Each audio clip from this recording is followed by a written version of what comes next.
Assalamualaikum warahmatullahi wabarakatuh.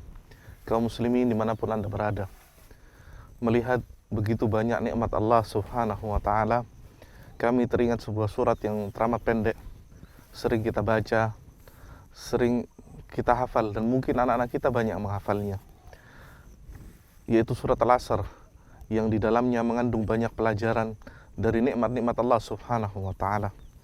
Allah subhanahu wa ta'ala pada permulaan ayat ini bersumpah wal asri, demi masa. Allah subhanahu wa ta'ala bersumpah dengan salah satu makhluknya yang merupakan nikmatnya kepada Allah subhanahu wa ta'ala. Demi masa, sesungguhnya seluruh makhluk Allah subhanahu wa ta'ala itu merugi. Wal asri innal insana lafi khusrin. Allah subhanahu wa ta'ala ingin mengabarkan kepada kita semua bahwasannya apabila kita di dalam dunia ini akan mengalami berbagai macam kerugian, berbagai macam kebinasaan, yang semua itu bertingkat dan berderajat, tergantung bagaimana kita berjalan kepada Allah subhanahu wa ta'ala. Namun Allah subhanahu wa ta'ala ketika menjelaskan ayat ini, Allah tidak membiarkan makhluknya dalam keadaan bingung. Allah subhanahu wa ta'ala tidak membiarkan manusia dalam keadaan gelisah. Allah memberikan jalan keluar dari seluruh kerugian tersebut. Illal ladina amanu wa amilus salihat wa tawasaw bil haqq wa tawasaw bis sabar. Semua manusia akan dalam keadaan merugi kecuali apabila mereka berada pada 4 posisi, 4 keadaan. Yang pertama, Allah subhanahu wa ta'ala menyebutkan illal ladina amanu, kecuali mereka beriman kepada Allah subhanahu wa ta'ala. Siapa saja yang menjejakkan kakinya kokoh di atas iman kepada Allah subhanahu wa ta'ala, maka mereka memulai jalannya meninggalkan kebinasaan dan kehancuran tersebut. Tentunya keimanan tidak akan diperoleh kecuali dengan ilmu yang benar. Ilmu tentang kitabullah, ilmu tentang sunnah Nabi SAW. Maka apabila seorang ingin berjalan menata dirinya di atas iman, tentunya mereka harus berilmu di atas Al-Quran, di atas sunnah Nabi SAW yang sahih. Kemudian yang kedua, Allah subhanahu wa ta'ala menyebutkan wa amilus salihat. Kemudian orang yang merugi kecuali mereka yang melaksanakan amal saleh.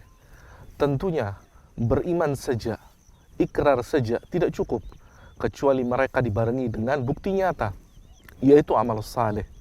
Maka seseorang yang ia beriman kepada Allah subhanahu wa ta'ala, kemudian ia buktikan keimanannya kepada Allah subhanahu wa ta'ala dengan amal saleh, maka mereka adalah orang-orang yang Allah palingkan dari kebinasaan menuju jalan bahagia kepada Allah subhanahu wa ta'ala.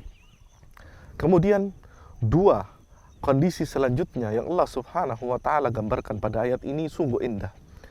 Ketika Allah subhanahu wa ta'ala membagi 2 yang pertama, yaitu kaitan seorang hamba dengan Allah subhanahu wa ta'ala, kemudian yang 2 berikutnya adalah kaitan hamba dengan yang lainnya.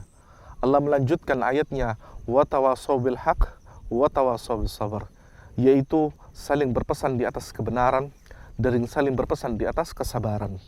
Tentunya seseorang yang berjalan di atas jalan Allah, beriman kepada Allah subhanahu wa ta'ala, kemudian ia membuktikan imannya dengan amal saleh, tentunya tidak cukup sampai di situ. Seseorang yang ingin melangkahkan kakinya meninggalkan segala bentuk macam kehancuran, kebinasaan, dan kerugian, tentunya ia harus melangkah kepada langkah yang selanjutnya, yaitu dengan menyampaikan kebenaran ini kepada manusia, menyampaikan al-haq ini kepada manusia, agar manusia berjalan di atas jalan Allah subhanahu wa ta'ala. Kemudian yang terakhir, tentunya ketika seseorang berada di jalan kebenaran, pasti mereka akan mendapatkan ujian, pasti akan mereka mendapatkan cobaan, pasti akan mereka mendapatkan halangan dan rintangan. Maka di situ dibutuhkan kesabaran. Kesabaran ketika melaksanakan ketaatan kepada Allah subhanahu wa ta'ala. Kesabaran ketika meninggalkan segala bentuk maksiat kepada Allah subhanahu wa ta'ala. Yang ketiga yaitu kesabaran ketika menghadapi segala bentuk macam ketentuan dan takdir Allah subhanahu wa ta'ala.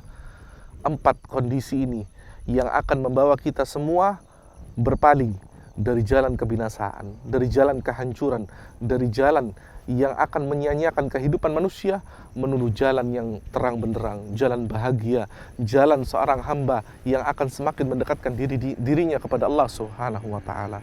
Surat Al-Asri, surat yang sangat pendek, berisikan 3 ayat, namun di dalamnya terdapat tuntunan kehidupan seorang hamba. Bahkan seorang imam besar Muhammad bin Idris Asy-Syafi'i rahimahullah, beliau mengatakan kepada kita semua, beliau memberikan ujangan kepada kita semua, beliau memberikan petuahnya kepada kita semua. Seandainya Allah Subhanahu wa taala tidak menurunkan surat, tidak menurunkan hujjah kepada makhluknya kecuali hanya surat yang pendek ini, niscaya kata Imam Syafi'i, hal itu sudah mencukupi. Hal itu akan membawa cahaya yang terang benderang kepada manusia, kepada insan, menuju jalan Allah Subhanahu wa taala, menuju jalan yang terang benderang, menuju jalan yang akan membawa seorang hamba kepada kebahagiaan yang hakiki yang diinginkan setiap hamba. Akhifillah, kaum muslimin dimanapun Anda berada, surat yang pendek ini semoga menjadi penghantar bagi kita semua menuju jalan kebahagiaan kita di dunia dan di akhirat kelak. Kami cukupkan sekian. Subhanakallahumma bihamdika asyhadu an la ilaha illa anta astaghfiruka wa atubu ilaik. Wassalamualaikum warahmatullahi wabarakatuh.